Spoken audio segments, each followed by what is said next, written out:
Anti corruption team ॼामशोरो ज़मीन के record की जांच पड़ताल लाइ मेहरान यूनिवर्सिटी पहुंची वई।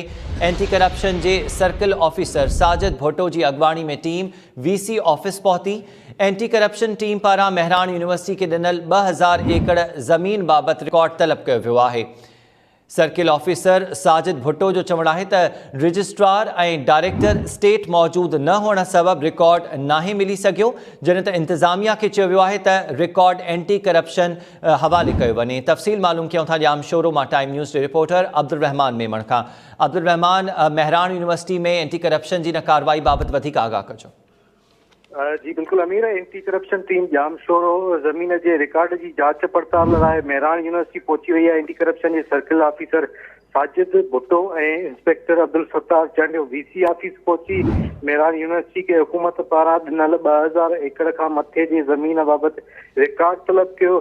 रजिस्ट्रार वहीद उमरानी और डायरेक्टर स्टेट यूनिवर्सिटी में मौजूद न होने करे एंटी करप्शन मेंबरन के रिकॉर्ड न दिनो वो।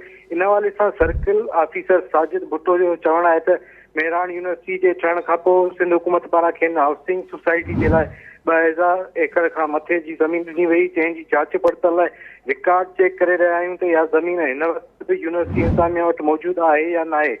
जै करे इंतजामिया का रिकॉर्ड घुरे वियो, पर डायरेक्टर स्टेट मौजूद न होने करे रिकॉर्ड ना मिली सके। उन्हें चो त डायरेक्टर स्टेट से फोन ते राब्तो करे खेस ऑफिस रिकॉर्ड जमा करने के लिए चयो वियो है। जी अपडेट करने लाइ मेहरबानी इमान जी रहमान।